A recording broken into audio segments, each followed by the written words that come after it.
Today I want to bring your attention to a significant criminal case out of Toledo, Ohio. Herschel Winbush, a 68-year-old resident of Toledo, was recently sentenced to federal prison after pleading guilty to 4 counts of bank robbery, along with violating the conditions of his supervised release from a prior conviction. U.S. District Judge Jack Zuhari handed down the sentence, 140 months, or more than 11 years, in federal prison. These sentences will run concurrently. Additionally, Winbush has been ordered to pay $8,210 in restitution and will be placed on supervised release for 2 years once his prison term ends.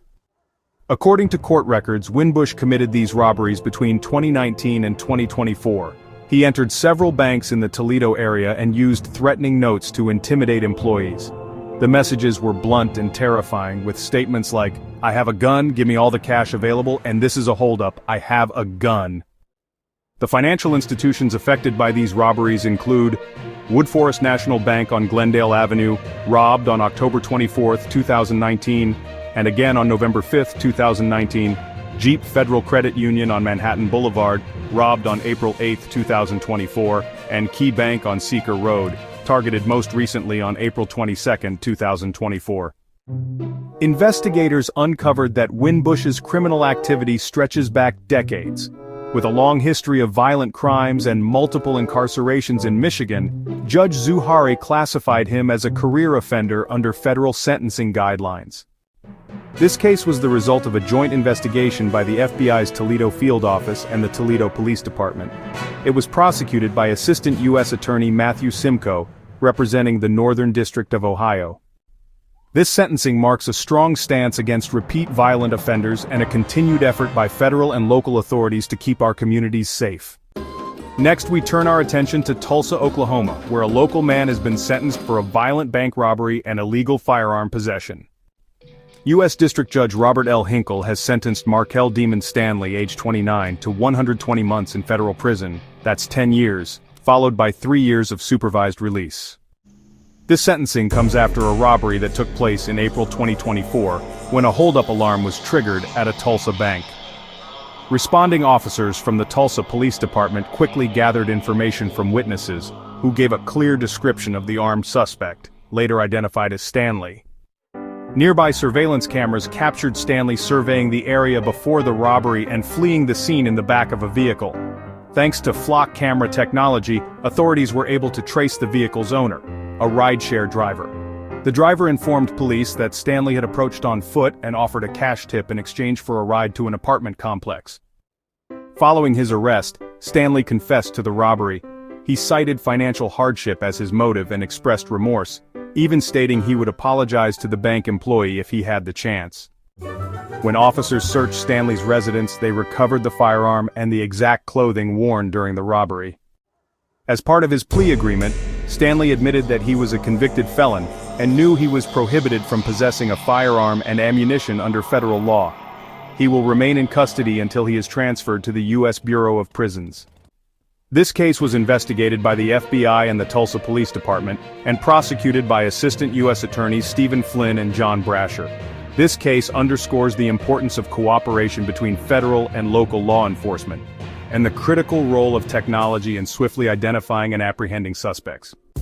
Today we're looking at a bizarre and alarming case out of Houston, Texas, a foiled bank robbery that took place on April Fool's Day, but there was nothing funny about it. The FBI Houston Violent Crime Task Force is actively searching for a suspect involved in a failed bank robbery that happened around 9 a.m. on Tuesday, April 1, 2025, at the PNC Bank, located at 7414 South Sam Houston Parkway in Southwest Houston.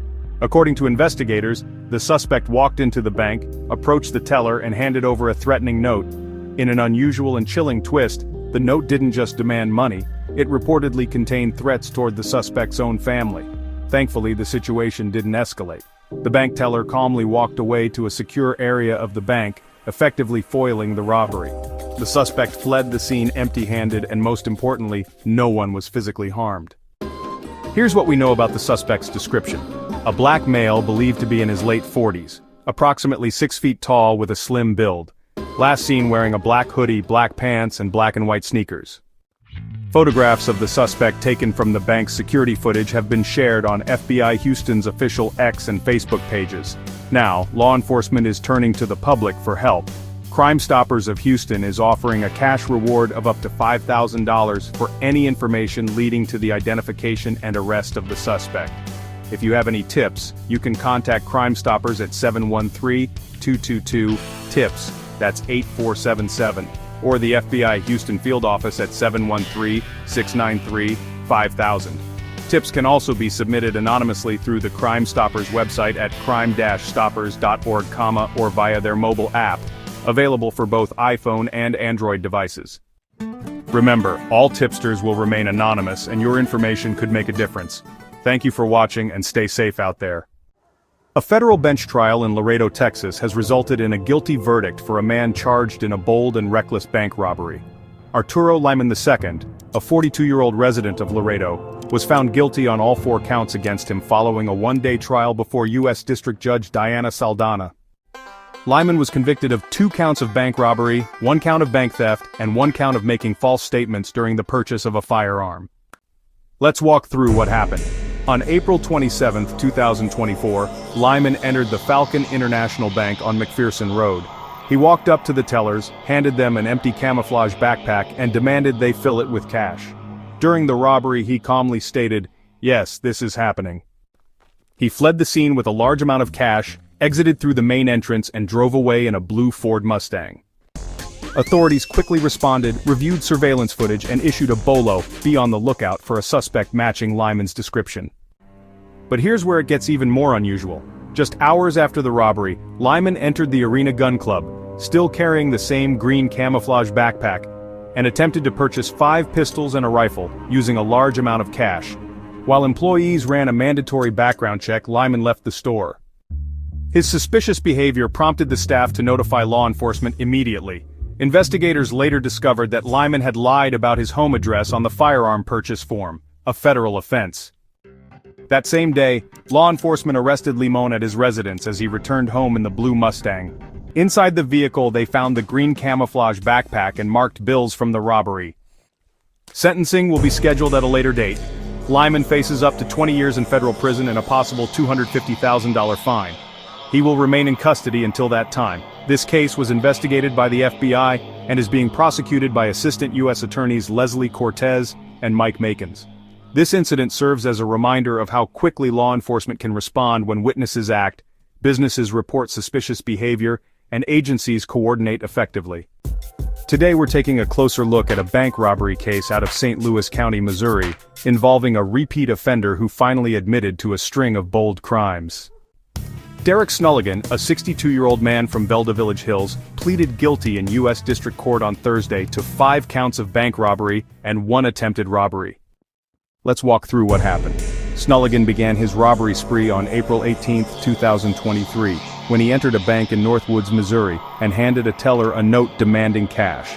He returned to the same bank on August 28 using the same tactic, wearing a mask and presenting a written demand. But when he tried a third time on October 13, things didn't go as planned. The teller activated the alarm and ordered Snulligan to leave, foiling the robbery attempt. Undeterred, Snulligan escalated his threats. On June 24, 2024, at a Hazelwood credit union, he handed the teller a much more detailed and threatening note. It read, "If you don't want to get hurt, go in your drawer and give me 6 $100 bills, 4 $50 bills, 10 $10 bills, and 25 bills as quickly as possible." The teller complied, and Snulligan fled the scene with the money. Just 3 days later he struck again, twice in one day. First he robbed a credit union in St. Louis, then later that day he hit another in Florissant. His note this time was even more direct. "If you don't want to get shot, I suggest you go in your drawer and give me 30 $100 bills, 20 $50 bills, 30 $20 bills, and 40 $10 bills as quickly as possible." In both robberies he escaped in a blue vehicle, later identified as a Buick Encore. That vehicle was ultimately the key to his arrest. Investigators traced it back to Snulligan, who is also known by the alias Derek Jackson. After being confronted, he admitted to all of the robberies and even returned some of the stolen money. Snulligan is scheduled to be sentenced on July 1st. He faces up to 20 years in prison for each count. This case was investigated by the FBI, along with the Florissant Police Department, the St. Louis Metropolitan Police Department, and the Northwoods Police Department. It's being prosecuted by Assistant U.S. Attorney Paul DeGrossa. It also falls under Project Safe Neighborhoods, a national initiative to reduce violent crime and build safer communities through strategic enforcement, community engagement, and trust building between law enforcement and the public. This case reminds us that even repeat offenders can be stopped, and that coordinated efforts between agencies and communities truly make a difference. Today, we're covering a federal case involving a bank robbery that took place inside a Rhode Island supermarket, and how quick-thinking citizens and law enforcement brought the suspect to justice. Riddell Hubbard, a 47-year-old man from Springfield, Massachusetts, has pleaded guilty to a federal charge of bank robbery after admitting to a bold crime committed in Smithfield, Rhode Island. Here's what happened. On March 23, 2023, Hubbard entered a bank branch located inside a local supermarket. He approached the tellers and declared, "Hubbard, I have a gun. Give me all the large bills from your drawer." The tellers, fearing for their safety, complied, handing over $2,420 in cash. Notably, while Hubbard claimed to be armed, the tellers did not see a firearm during the robbery. But the story doesn't end there. As Hubbard fled the scene, a private citizen took action, following his vehicle and providing police with a description and license plate number. Thanks to that critical tip, Massachusetts State Police quickly located the suspect's vehicle. When troopers attempted a traffic stop, Hubbard sped away. The chase came to an end when officers deployed spike strips, safely disabling the vehicle. Inside, law enforcement recovered $2,341 in cash, nearly the full amount stolen, as well as a high-capacity firearm. Hubbard appeared in U.S. District Court in Providence and formally pleaded guilty to the charge of bank robbery. His sentencing is scheduled for June 24, 2025. The sentence will be determined by a federal judge, factoring in the U.S. sentencing guidelines and other statutory considerations. This case is being prosecuted by Assistant U.S. Attorney Julie M. White and highlights the power of community vigilance and swift coordination between agencies. It's a reminder that public awareness, responsible action, and law enforcement collaboration play a vital role in stopping criminal activity before it escalates further. Thank you.